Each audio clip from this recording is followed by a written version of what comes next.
Hello दोस्तों, story hub channel में आप सभी का स्वागत है। दोस्तों, आशा शर्मा की जिंदगी एक तयशुदा लय में चल रही थी। वर्षों से वह उसी सुपरमार्केट के कैश काउंटर पर काम कर रही थी, जहां हर दिन सैकड़ों ग्राहक आते जाते। उनकी आदतें अब उसकी पहचानी हुई थी। कुछ जल्दी में रहते, कुछ विनम्र होते, तो कुछ चिड़चिड़े। लेकिन उस दिन कुछ अलग हुआ। एक बुजुर्ग व्यक्ति बलदेव कपूर अपनी जेबें टटोल रहे थे। उनकी आंखों में असमंजस झलक रहा था। जो आत्मविश्वास उम्र के साथ आता है, वह अब चिंता में बदल चुका था। उनके कांपते हाथ उनकी घबराहट उजागर कर रहे थे। शायद घर पर भूल आया, उन्होंने धीमी आवाज में कहा, मानो शर्मिंदगी छिपा रहे हो। आशा ने उनकी असहायता महसूस की। पीछे खड़े ग्राहक असंतोष जताने लगे, लेकिन उसका ध्यान केवल बलदेव कपूर की गरिमा पर था। बिना कुछ सोचे उसने अपने पर्स से पैसे निकाले और चुपचाप उनका बिल चुका दिया। सब ठीक है अंकल, उसने मुस्कुराते हुए कहा। बलदेव कपूर की आंखें नम हो गई। उन्होंने एक मुड़ा तोड़ा कागज बढ़ाया। मेरी बेटी प्रिया तुम्हें पैसे लौटा देगी, बहुत शुक्रिया। पर यह बात हर किसी को सहज नहीं लगी। पास खड़े कर्मचारी राकेश वर्मा ने कहा, तुम बहुत भोली हो, ऐसे लोग पैसे नहीं लौटाते। आशा बस मुस्कुरा दी। जानती थी कि कुछ चीजें बदले की अपेक्षा से नहीं की जाती। परिणाम वह नहीं था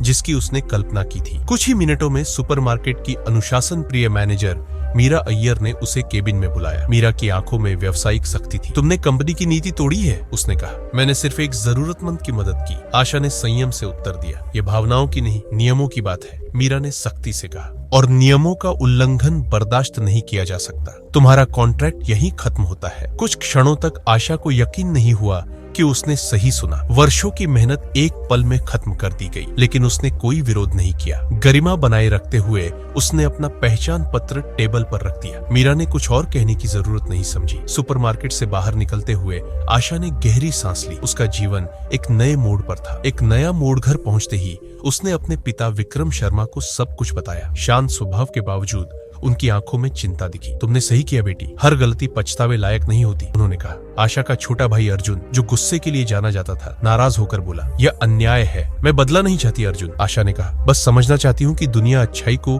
कमजोरी क्यों मानती है। तभी फोन की घंटी बजी। आशा ने उठाया। दूसरी तरफ से धीमी मगर दृढ़ आवाज आई, आशा शर्मा, मैं प्रिया कपूर बोल रही हूँ। मेरे पिता ने तुम्हारे बारे में बताया, तुमसे मिलना चाहती हूँ। आवाज में कृतज्ञता थी, मगर साथ ही कोई रहस्य भी। सच्चाई सामने आई। रात भर आशा सो नहीं पाई। प्रिया की आवाज उसके कानों में गूंज रही थी। सुबह उसने सावधानी से कपड़े चुने और मिलने के लिए कैफे पहुंची। वहां पुरानी लकड़ी की टेबलें थीं, हल्की चाय की सुगंध फैली थी। प्रिया पहले से वहां बैठी थी। उसकी मुद्रा शांत थी, लेकिन उसकी आंखें बेचैन थीं। वह घमंडी अमीरजादी नहीं लगी, बल्कि कोई थी जो जवाब तलाश रही थी। आशा शर्मा, आशा ने सिर हिलाया और उसके सामने बैठ गई। कुछ क्षण की चुप्पी के बाद प्रिया ने कहा, मेरे पिता को अल्जाइमर है। आशा को यकीन नहीं हुआ कि उसने सही सुना। प्रिया की उंगलियां कप के किनारे पर खेल रही थी। आवाज स्थिर थी, मगर उसमें हल्का कंपन था। पिछले कुछ महीनों से उनकी याददाश्त कमजोर हो रही है। कभी कभी लोग अपनी पुरानी बातें याद नहीं रख पाते, कभी घर का रास्ता भूल जाते हैं। सच का खुलासा, कैफे में प्रिया से मिलने पर आशा को पता चला कि बलदेव कपूर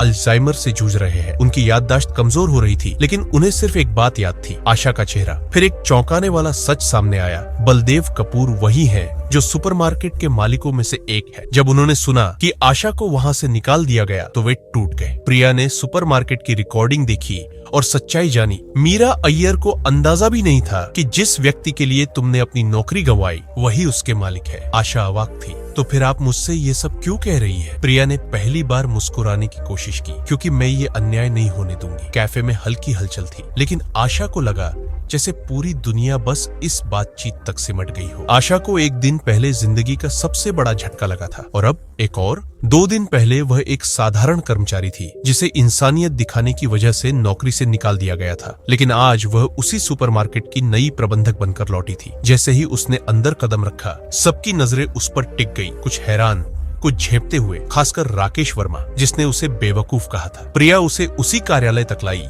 जहां मीरा अय्यर ने उसे अपमानित किया था। लेकिन अब मीरा वहां नहीं थी। आशा स्तब्ध थी। उसने पूछा, मुझे ये नौकरी क्यों? प्रिया ने मुस्कुराते हुए कहा, यह सिर्फ नौकरी नहीं, ये सुपरमार्केट किसी ऐसे के हाथों में होना चाहिए जो सही और गलत में फर्क कर सके। आशा ने कुर्सी पर हाथ रखा। ये सिर्फ एक पद नहीं, एक दूसरा मौका था अपनी सच्चाई साबित करने का, अच्छाई को बढ़ावा देने का, और उन सभी को जवाब देने का जो सोचते थे कि अच्छाई मायने नहीं रखती। उसी रात आशा को बलदेव कपूर का संदेश मिला, मैं सब कुछ भूल जाता हूँ, लेकिन तुम्हें नहीं, धन्यवाद। आशा की आंखें नम हो गई। उसने धीरे से जवाब टाइप किया, अच्छाई हमेशा याद रखी जाती है। तो दोस्तों, ये थी आज की कहानी।